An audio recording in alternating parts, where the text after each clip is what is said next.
Hello, how are you? Today we're going to work with Unit 11, Modal Auxiliaries, number 1, present and future, right? Now, I would like you to brace yourselves. There's a lot of information here. I'm sure you know a lot about modals. Actually, I started with the wrong page. I wanted to start with this one. Modal, right? And modality, what we understand.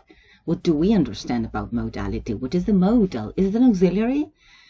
Well, it is connected with a class of verbs such as can, may, or will that are used with other verbs, not modals, to express possibility, permission, intention, etc. This is a very odd area of English grammar. Now you're all used to it, but we don't have something like that, right? We express these ideas with other words. But we don't have this bunch of words that connect solely with verbs, right? But well, they're very interesting. Sometimes they get different names. Sometimes we just call them modals.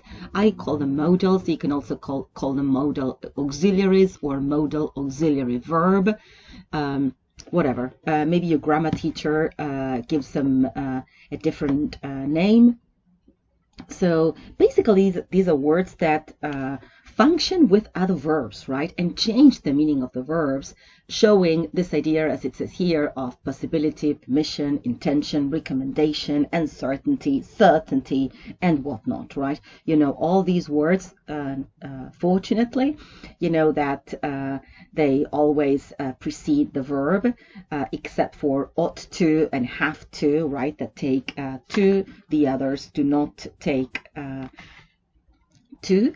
And you do know, well, I assume that you have an idea of what each word means. But today in this class, our plan is to kind of debunk a couple of myths, right? Should is not always debería, may is not always podría, right? The context will tell you that. And I have this quote. I assume it's by Quirk or somebody else, somebody very well known. I don't have that reference. The situation, stress, and intonation and other words we use in a statement can affect the degree of probability more than the modal itself, right? So what we're going to see is a number of uses for modals, but you will see that the meaning will vary in context, right? So, well, it's a very, to me, it's a very interesting area of grammar, right? I hope you enjoy it, right? There are different classifications. Some people speak about epistemic and deontic modality. I don't use that terminology. I think it is confusing. But well, we'll have a look at each one of them, but please note that I will be adding extra information as we go along, right? I will be adding expressions and whatnot. Now we're going to get started with the first two forms, which are have to and must not. So clearly we're talking about obligation. So you have to do something, you must do something. Now, must is a modal that likes to talk about obligation, right? Some people have this saying, must is for kings, right? So because they can demand obedience, right? It is a very strong modal, right? And this idea of must, we tend to say, refers to internal obligation, right? It says here sometimes involving a rule or a law. So sometimes we should say that must and have to do overlap a bit, right? Now, there are some modals, sorry, some phrases with must. If you must, can I smoke if you must, meaning if you have to. It's from my boyfriend, if you must know. There's a little bit of irritation when you use this phrase. It's a must see, it's a must read, a must have. So something that is very necessary, and needs must, which is a phrase we say when we have to do something we don't like or enjoy, right? And the false phrase being needs must when the devil drives, right? So well, that's the idea, right? In certain situations, it is necessary for you to do something you don't like. So, I don't know, study. I have to study, needs, must, right? Now, as I was saying, this is something that doesn't appear here. This question of internal obligation.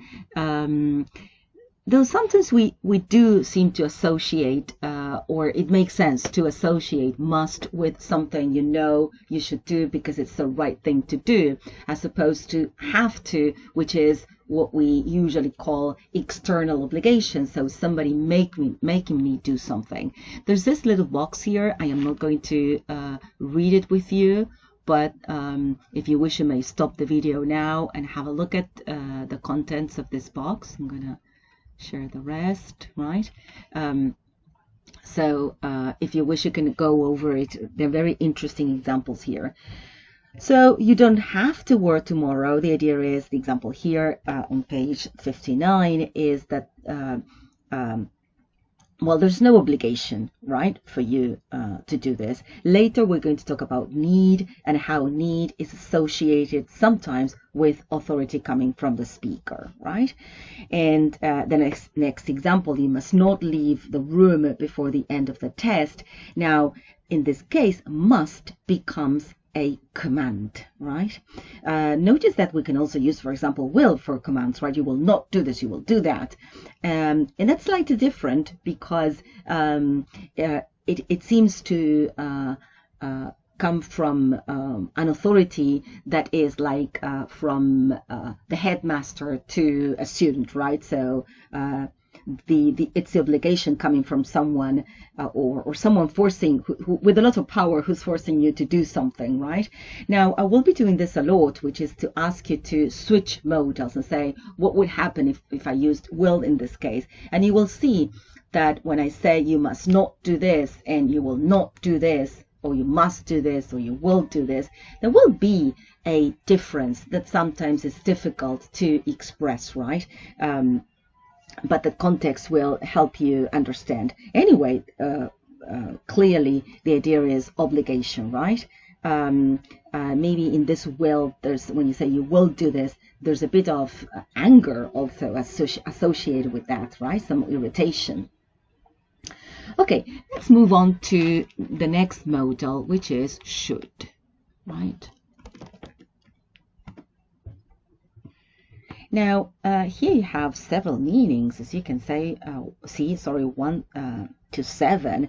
So I'm sure you used to think of should as debería, right? And it is my job to make you change your mind, right? Because that is not the case, right? Should is strong recommendation, right? But it's not always that, right? We'll see a couple of cases in which that is not the case. Once again, I won't be reading the whole entry with you, and you have the distinction or the differences between should and ought. Remember, ought is followed by to, and had better, that we're going to see later. More expressions, right? Later I will share with you some idiomatic expressions or phrases that we usually use with should. Now, here in the explanations, it says that whenever should is accompanied by an asterisk, it means that ought can be used as well, right? So be careful. This film should be really good. This is a beautiful meaning for should, which is expectation. So I expect it will be good. By the way, whenever you see in a paraphrase, I expect something is good, the paraphrase will always be with should, right? Expect is a kind of prompt word for us to use should. It refers to the probability, the likelihood, your expectations, right? That's that idea of what you expect. Now, if you were to say must in this case, you would be using inference. And inference, if you think about it, is different from expectation, right? What you think is true as opposed to your deduction, which is inference, what you glean from facts. So this film should be good or ought to be good. This is expectation, in the singular. Very good. Now, imagine you could also push it and say, what would happen if I were to use this film will be good, right? This is prediction based on previous information. Then you see that it keeps changing. Now, the next point is recommendation. Remember, double M, not double C, just double M. Now, recommendation is a vague term. I think you should talk it over with your parents. This idea of recommending something, it may be because it is desirable. So I'm gonna use these words here. So recommendation may be divided, I would say, into desirability or duty or propriety. I like this word. Propriety, so what is proper, what is right, necessity, obligation. And this is very important if you're going to translate this modal, right? Because you should do something because it's your duty, or because it is the right thing to do, or because it is needed, or because it is your obligation. And you can translate these words rather than just recommend, right? And just, as I said earlier, just debería, right? In this case, a typical phrase is children should be seen and not heard, right? Okay.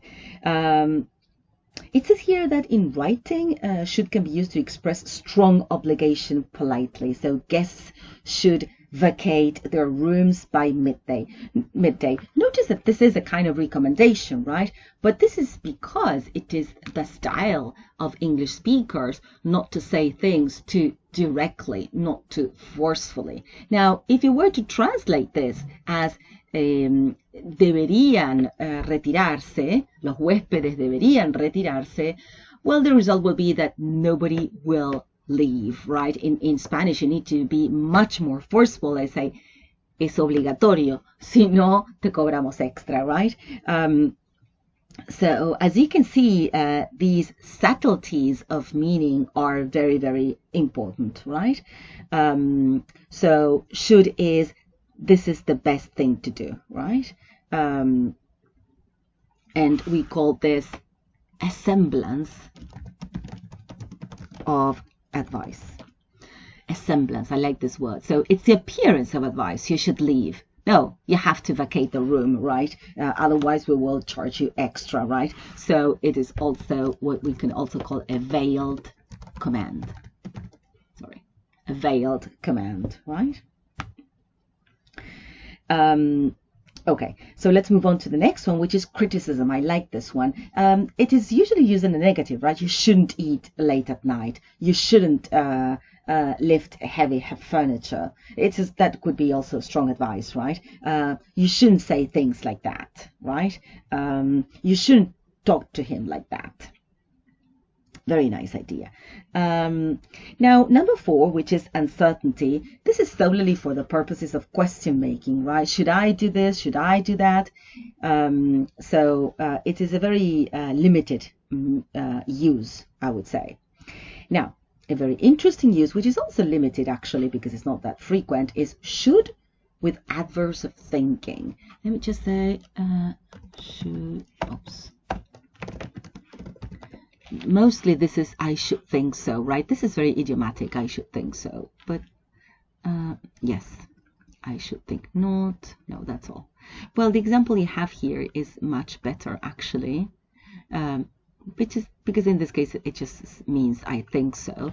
The example here is I should think that model would sell quite well.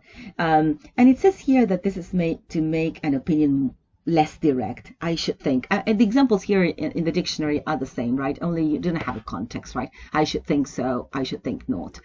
So when you don't want to be, you want to say, yes, that is the case, you say, I should think so, right? You have other verbs that collocate with this pattern, which is I should guess, I should imagine, I should say, I should suppose, right? All these verbs can collocate or colligate with should. And the idea is that we're mitigating, right? We're being more tentative, we're being less forceful, right? Tentative, less forceful. more tentative, less forceful, right? With this, I should think, I should say, I should imagine, I should suppose, right? This is very idiomatic, right? The next point is should to describe chance or possibility. So beware of this use. It is strange. So this is a whole phrase, right? It is strange that you should be staying at the same hotel. It is strange. It is odd. It is unusual that you should. Even unfair that you should do that, right? This is forced by the structure. It is odd. It is strange. It is funny, right? But I want you to pay a lot of attention to this phrase, because on page 61, so 2 pages ahead, when we use unlikely, so when we think about possibility, we will use would. It is unlikely that Jim would do something like that. This is in the middle of the page, right? Point number 3, page 61. It is unlikely that Jim would do that, or it is doubtful that Jim would do something like that. So be very careful with these structures because they have different modals, right? Okay, point number 7, the last one from the course book, after in case, right? It emphasizes like unlikelihood. I'm taking an umbrella in case it should rain. Notice this is the subjunctive, right? Por si llueve. You could also say for fear that, right? You know this phrase, for fear it should rain. Oops, I did the thing. I do.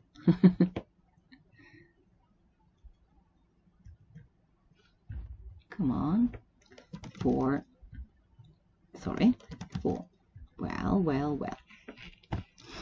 For fear that, or even lest. Are you familiar with lest? We're not going to use lest in this unit, but it's a very nice word, right? It's a very formal term. Lest something should happen, to stop something from happening, right? He gripped his brother's arm, lest he be trampled by the mob, lest he should be here trampled by the mob, lest anyone should doubt my story. So in order to stop that from happening, right? Lest is very interesting. Now, I'm taking an umbrella in case it should rain. You could also say in case it rains, right? That's more colloquial, more frequently found in spoken English, right? More conversational. Okay, all these forms for fear that, in case, lest, call for the subjunctive form, right? Now, there's a lot to be said about should, right? Should is a very rich modal. I have listed the meanings that your dictionary, that your book includes. There are many other cases in which we use should, right? You saw that we speak about recommendation or criticism of an action, and there could be some overlap here. We can use this also for inanimate objects. So the desk shouldn't be so close to the board, right? Another meaning, I think we mentioned this in passing, is that we use should in British English with like. I should like a cup of tea before bed, right? Instead of I would like, right? Also with why, we tend to use should.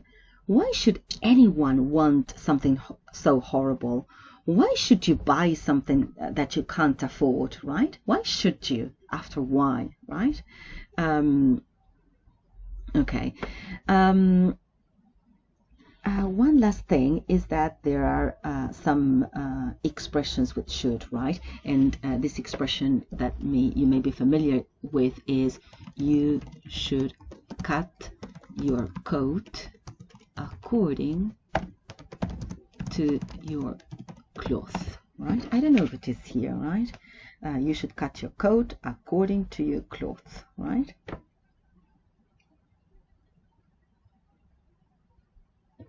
No, it's not here. Do you understand the meaning? The idea is that you shouldn't spend the money you don't have, basically, right? Don't try to buy things you can't afford. Basically, that's the idea, right? Well, a very interesting modal should, right? There's a lot to be said for it. Could, let's go to could. That's our next modal, another very interesting modal. And I want to emphasize that this unit 11, is about the present and the future, right? We're not using could to talk about the past, which we can in very limited circumstances, right? Now, basically, could is possibility or uncertainty. This could be the house, right? So what I'm saying is this may be the house.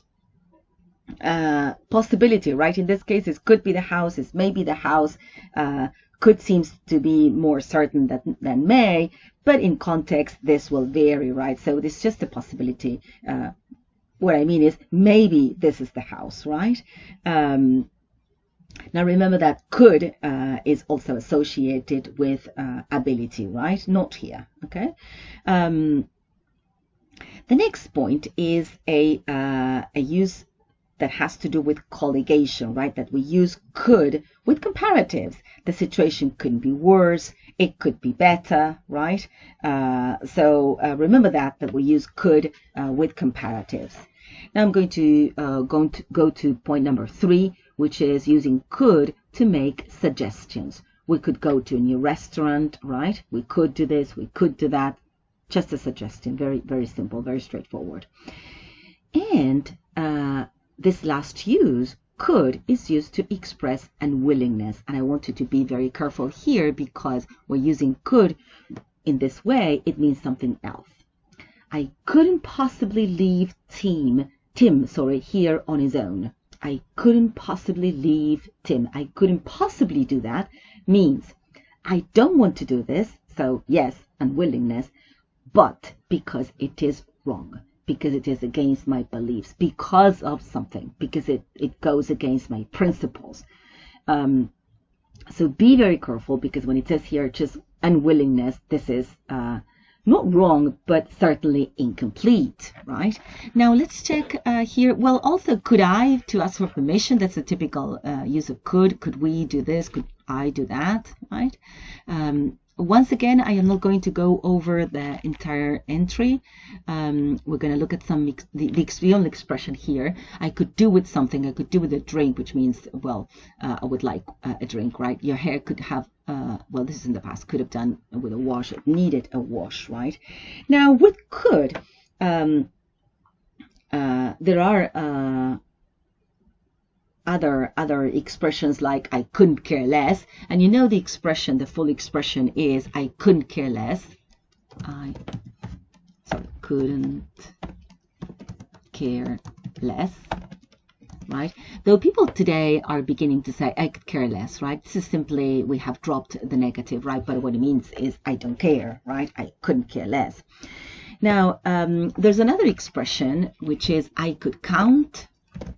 I'm not sure if this is under count. I don't know if you know the expression. I could count the number of times, and you could vary, right? Yes, on the fingers of one hand. So she could count on the fingers of one hand the people she actually enjoyed being with, right? And although she knew lots of people, she could count her she could count her friends on the fingers of one hand. I wanted this because this is very similar to Spanish, but not exactly so, right? You can also count your blessings, 1, 2, 3.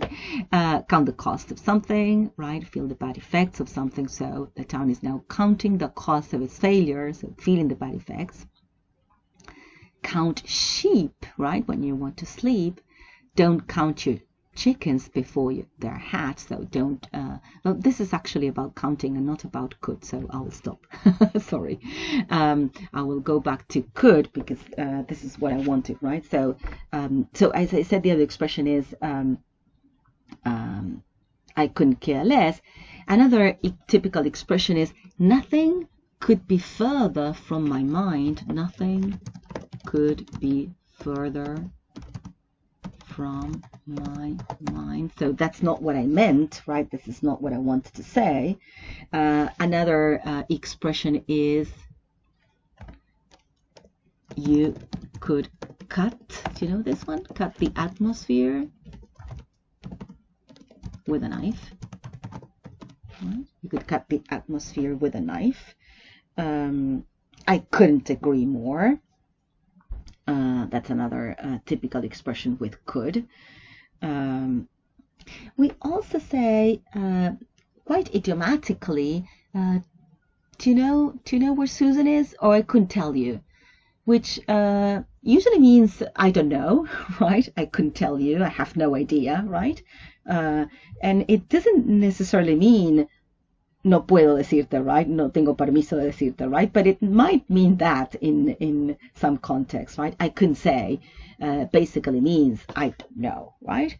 Well, could, a very interesting modal, and I'm going to insist that we're using could to talk about the present time or the future, as it says here, right? We're going to see could talking about the past in the next unit, and that's going to be very, very interesting, right? Very good. Let's go now to can. Sorry. Can. There, can, right?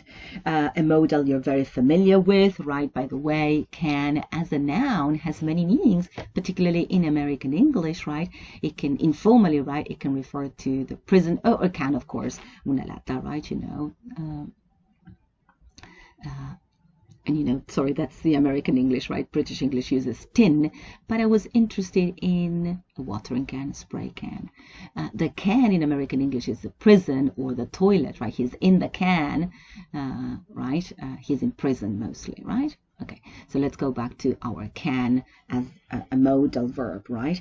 Now, it says here, can with be is used to make criticisms. Now, that's a function, but when you say, you can be really annoying, what you mean is occasional occurrence.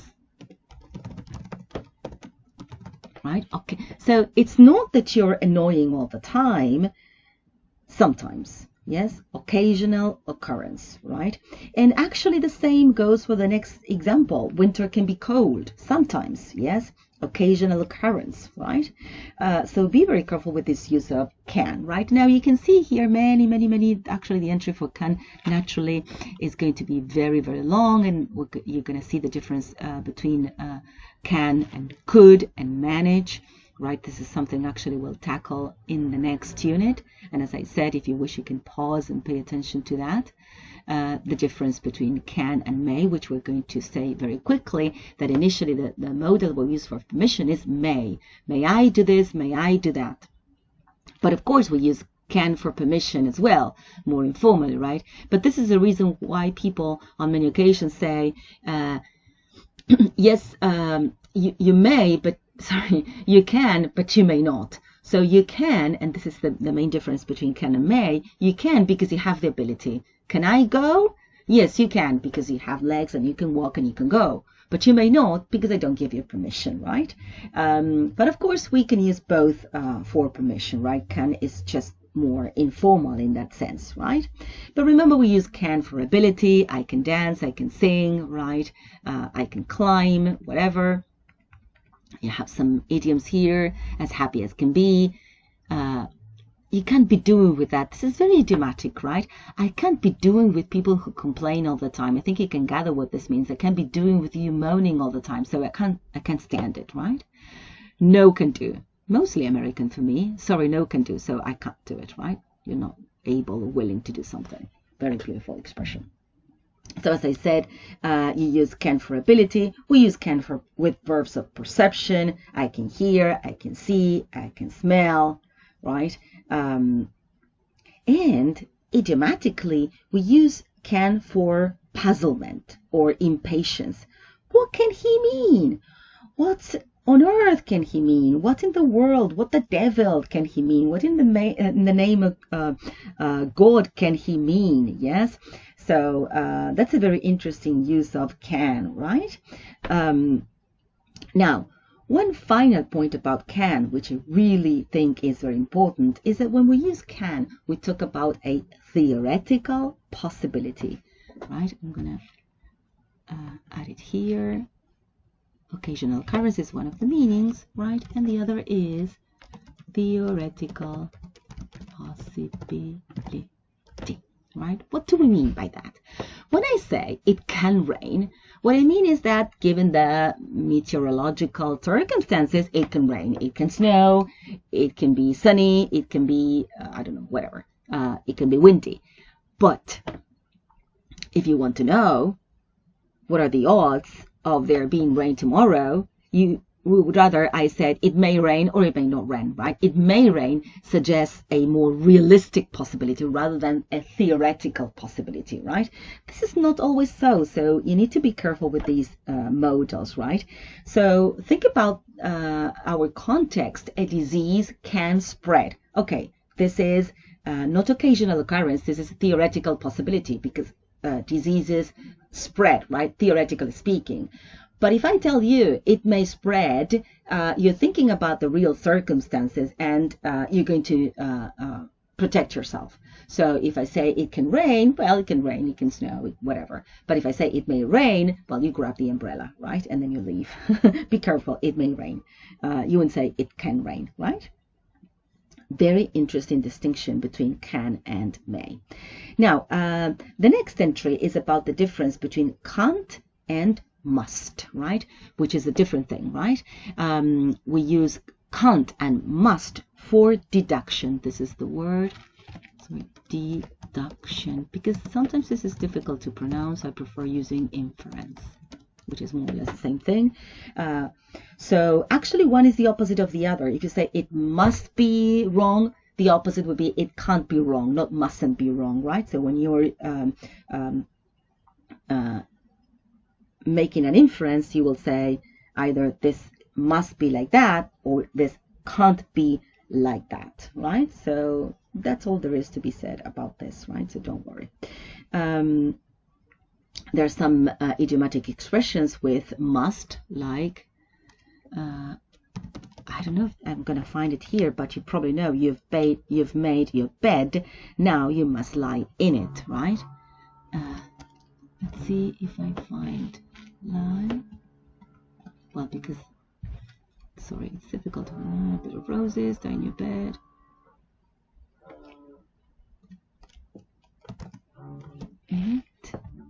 It's not here, right? So you've made your bed, now you must lie it, so now you must suffer the consequences for your actions, right? Also, a typical one is the show must go on. I won't write it down because you know it. The show must go on. I must be hearing things. I must be hearing things, right? This is well, I must be imagining things, right? I don't know what I'm talking about, right? I really must be going. That's another typical expression. I must be going, right? Idiomatic expression we used to say, I have to leave, right? We also say your ears must be burning, right? Your ears. Oh, I don't know if I'm going to find it like that. Yes? Yeah. Maybe under burn. When somebody's saying bad things about you. So your ears must be burning, right?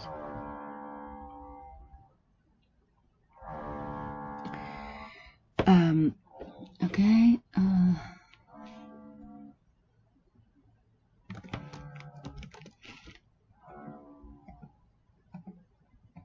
Well, I have used a very difficult way of finding this expression. There it is. Somebody's ears are burning. They must be burning.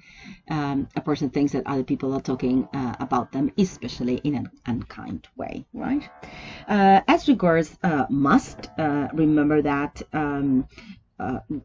there's the kind of moral or internal obligation for must. Yes, you must do this. You must pay attention to your parents. You must look after your children, right?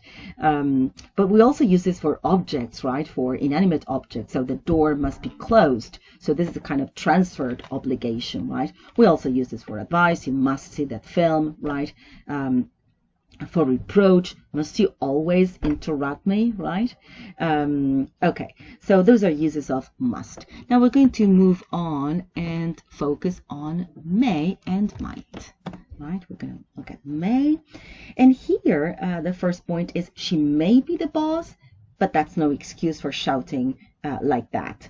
Now, this is referred to as although clauses. Please cross that out. This is concession, right? Concession, right? When you say, okay, that is true. That's what you mean, right? Sometimes I ask this.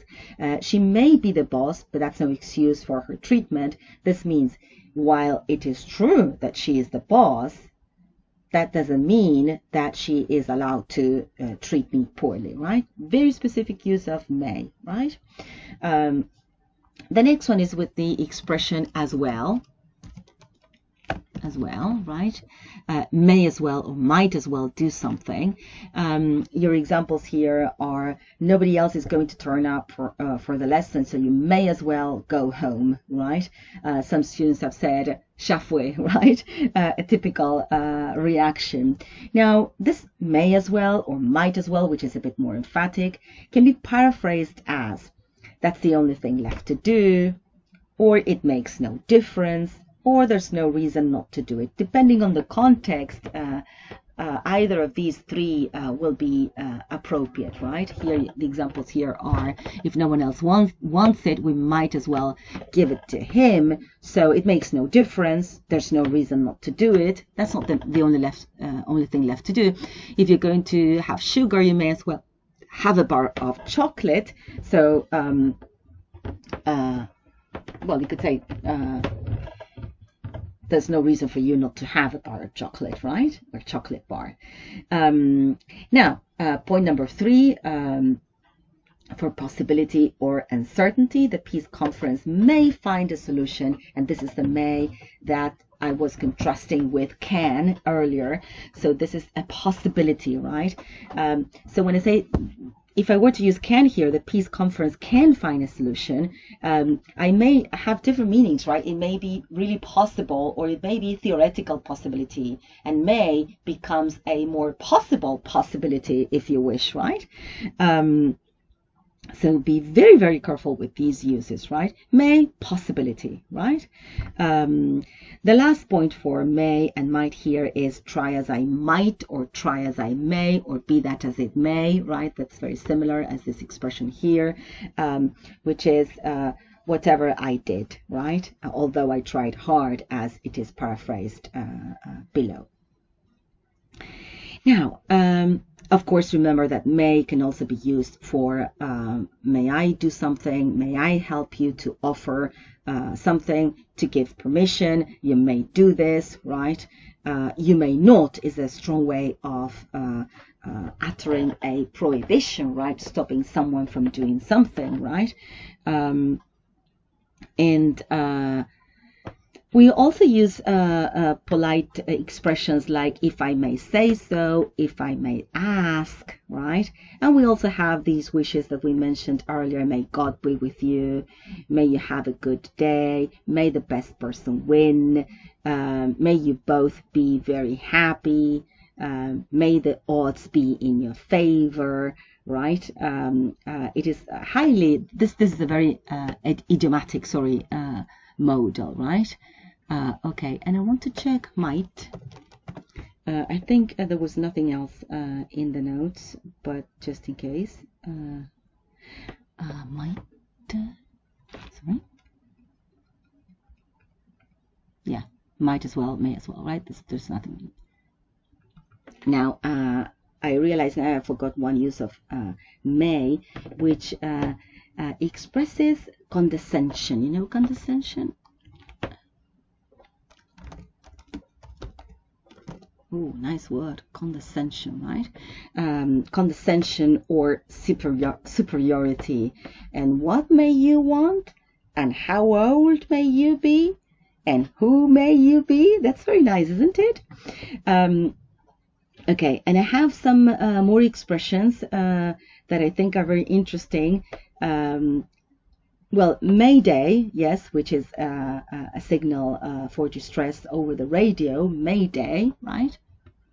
Mayday, Mayday, right? Mayday, international radio signal. You can also use it as 2 words, actually, right? And then there's this beautiful. Sorry, that's another thing. My bad. Yes. You can compare it to Labor Day. We celebrate a spring festival. Nothing to do.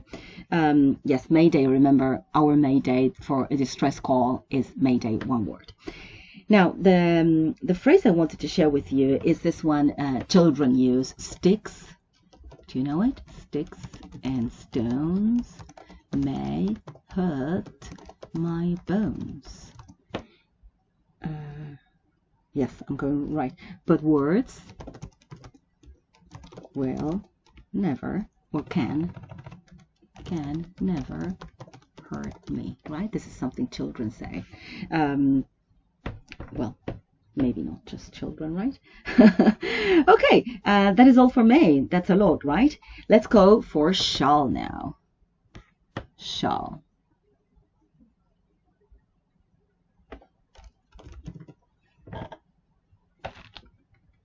Not whole, but shall, right? Okay, you know shall is very much like will, right? Only we use it in restricted contexts, right? You see here the contrast between shall and will, right? Which you can read at your own leisure, right? And you can see that there are no expressions for shall. This is not a very frequent modal. For offerings, what shall I do? Shall we do this? Shall we go? Shall we? To offer politely. And this is simply to use with with I and we when predicting the future, right? I shall be in Scotland. We shan't be long. I said I should be. Well, I should be. I shall be pleased. This is about shall, not should. This reminds me that shan't is not very frequent, but I always remember the time I missed the class when the teacher said that will not was won't, right? And I didn't know that. I couldn't understand it because there were some letters missing. All right. So going back to shall, it is usually restricted to certain contexts, right? Apart from this grammatical restriction, which is we use shall with I and we. I shall give up smoking. We shall win.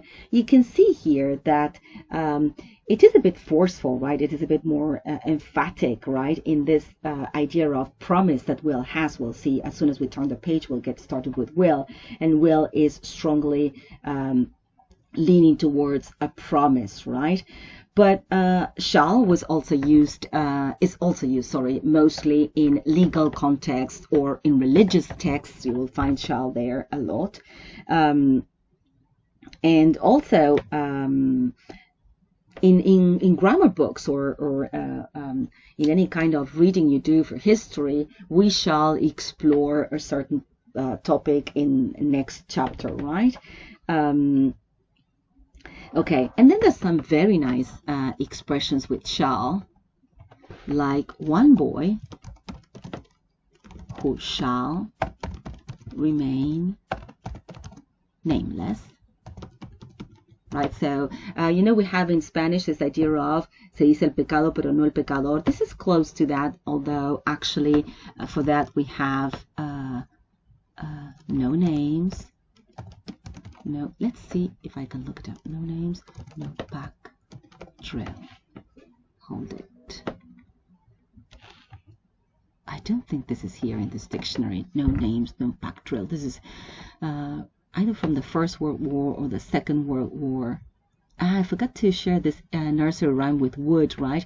With the expressions with wood. If all the world were apple pie, and all the sea were ink, and all the trees were bread and cheese, what would we have to drink, right? I wanted to share this one when we saw wood, right? And no names, no back drill. No names, no back drill. Well, the idea is that I'm not going to tell you the name of the person, then I don't have to pay for it, right? It's initially from the war, right? Say nothing and avoid repercussions, right? It's not exactly about the name of the person, but well, you can read it later, right? So let's go back here. So no names, no pack drill, because I was using the expression one boy who shall remain nameless. Now, this, when we saw shall, I'm pretty sure there was an entry for a phrase, yes, we shall overcome, yes, we will prevail, or we shall prevail, and never the twain shall meet, which is, well, two things are different.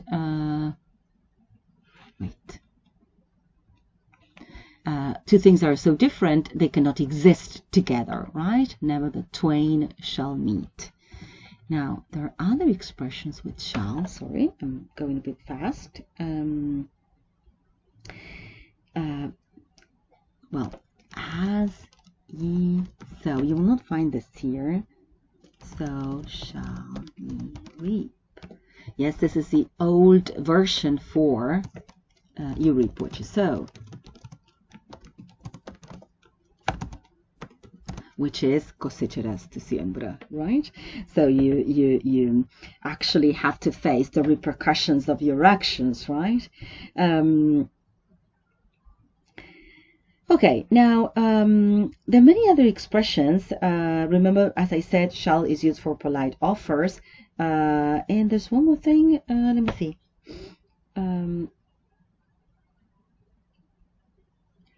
Well, that's all about shall, yes. And remember, sorry, yes, this is what I wanted to say, that, shall, thou shalt, right? That's the old form for shall, right? For you shall, thou shalt. And this is part of the commandments, right? You shall not steal, you shall not love your neighbor's wife, or covet your neighbor's wife, and that used to be thou shalt, shall not, right? Or shall, sorry, shalt, thou shalt, sorry, I missed the T when pronouncing. Okay, let's move on. So the next point is will. Are you ready? I still have a long way to go. So will, another very interesting, very rich modal. Here you have very little information.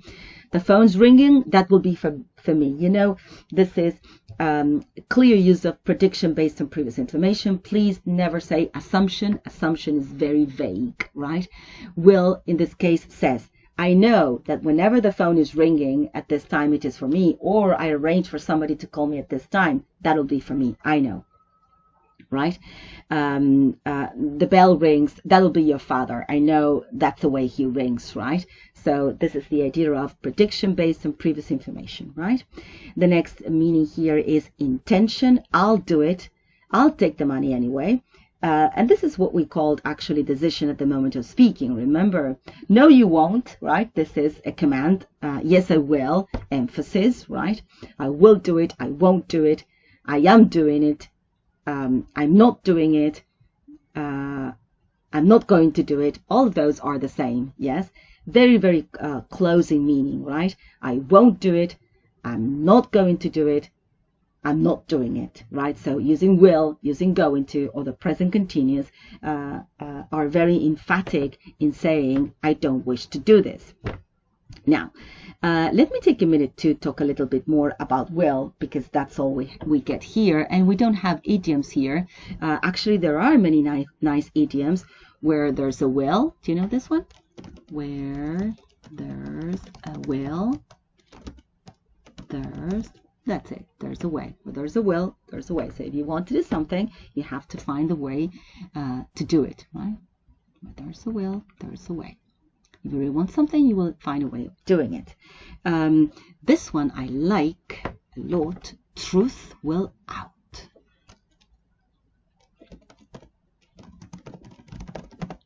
So you can't, in Spanish, some people say, no se puede tapar el cielo con las manos, right? So you can't hide the truth, right?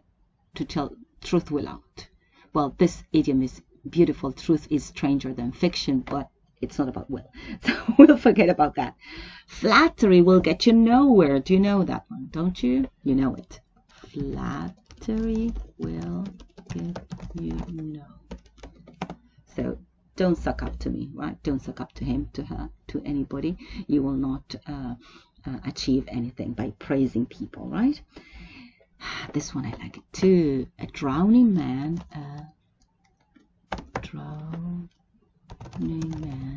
will catch at a straw.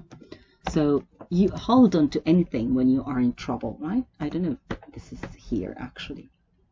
A drowning man will catch at a straw. No, it's not here. So you will do anything, right? Basically, even if it's a straw will not help you, right? If you're drowning, you know, a straw is una ramita, right? It's not useful. There's none, so none, so deaf. Do you know it? As those who will not hear, right? This we will not, refusing to hear, right? Okay. I think I have all the idioms here with will. And then I'm going to actually not refer you to notes, but say something again about will, right? So remember that will has maybe 3 basic meanings, I would say. One of them is prediction, another one is command, and the other one is decision. Dear. Right, I'll do it. Right, I'll go. Now, when we talk about this idea of prediction, sometimes we can focus on the certainty of the prediction, right? So we're very certain about something happening, and this could feel like a promise, determination, intention, or refusal in the negative, right? So I will be there. I will do my best. I will be a lawyer. I will bring you the things you need. I won't do it. Refusal. So this idea of prediction as certainty can have different degrees of certainty, right? As a promise, determination, intention, refusal. So all these words are rather synonyms, right? But actually slightly different at the same time. Now, when we think about prediction as probability, not certainty, probability, we can think of this as the likelihood that will be Susan, she will be late. This idea of prediction based on previous information that I repeat so much, I go on and on and on about it. It's the idea of conjecture. It is likelihood based on what I know. So that will be Susan. That will be my father, that will be the dog, right? I can tell from previous information.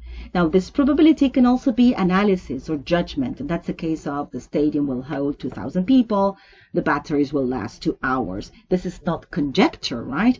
It is analysis, there is judgment, there is studying, right?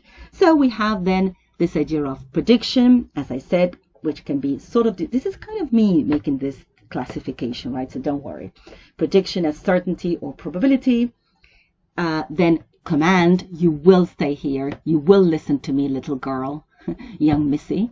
And decision made at the moment of speaking. So I'll do it. I'll go, right? Remember this idea of volunteering.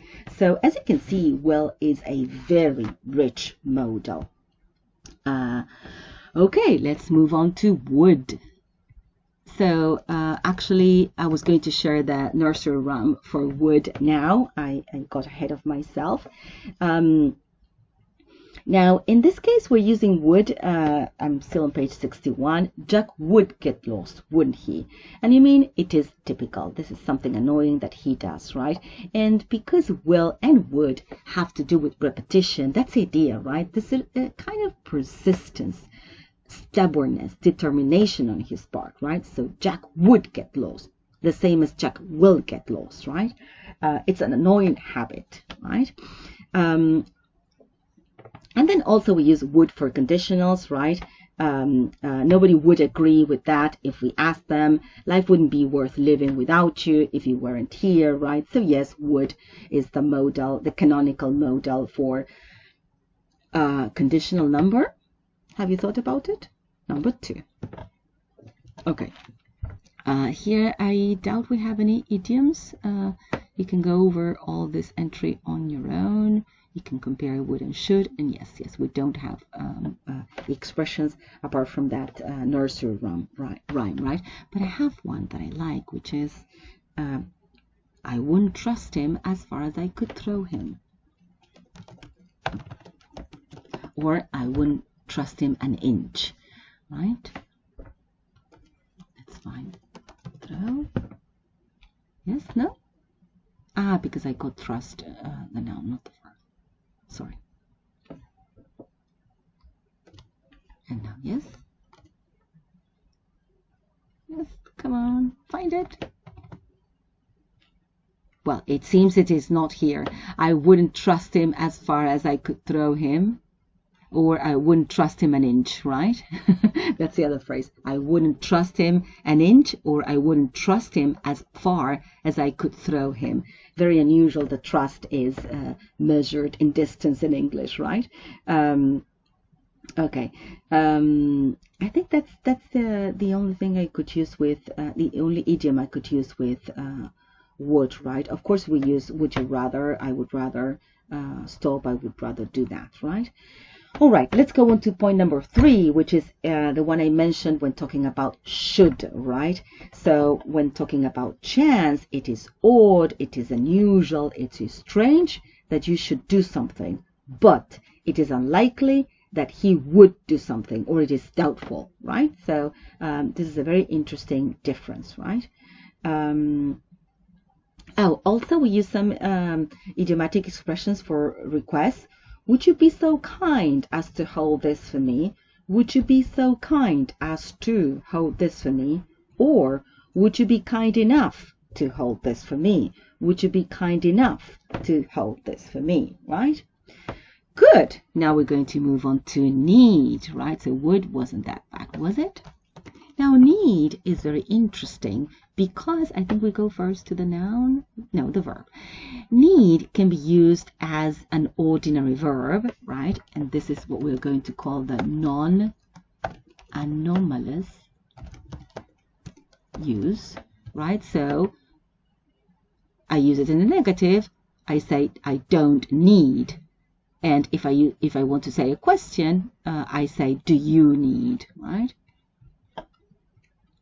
I don't need, do you need?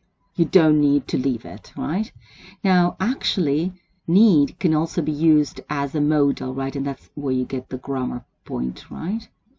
Do you need any help? I needed some help, but need I pay the whole amount now? This is the idiomatic use, sorry, the anomalous use of need as a modal, right? And then it becomes a little more formal, right?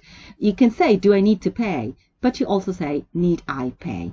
And you also use the negative form, I needn't pay, right? Now, there's a bit more to be said about need, which is that we tend to think of need as suggesting an authority. So when I say you needn't do that, I mean I have power over you to tell you what you can and cannot do.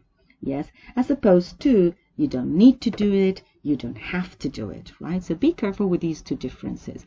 So when I say you needn't do that, I have authority initially, right? Not always. So you needn't do that, the authority comes from the speaker. But if I say you don't need to do that, you don't have to do this, the authority doesn't come from a speaker, right? That's interesting.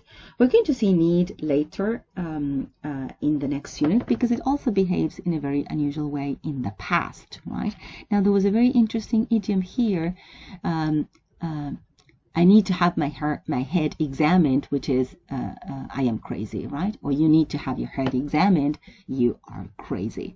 Also, I should say that we have not used the verb dare here, which behaves in the same way as need, right?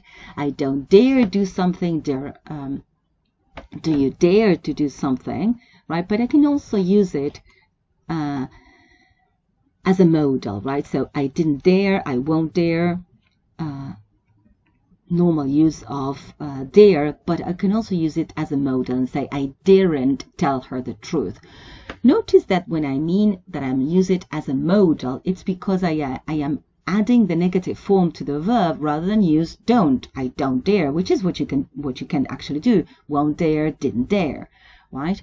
Same here. Don't you dare, I didn't dare, right? So this is the non-anomalous use, and the anomalous use is when I use it as a modal. Remember that modals can take the negative form and can also perform the question without the auxiliary, right?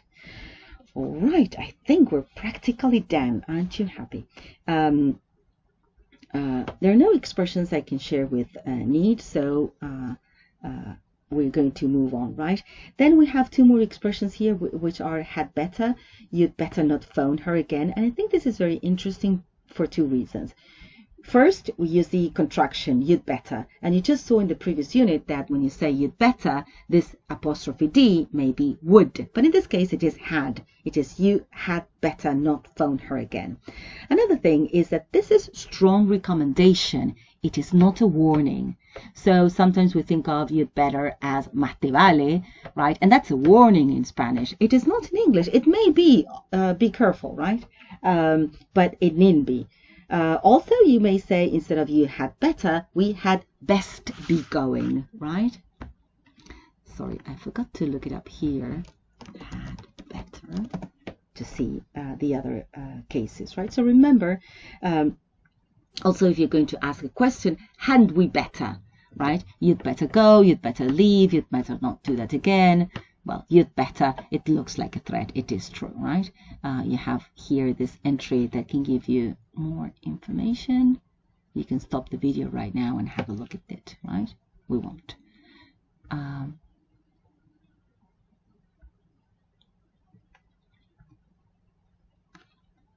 I think that's all I wanted to share from this.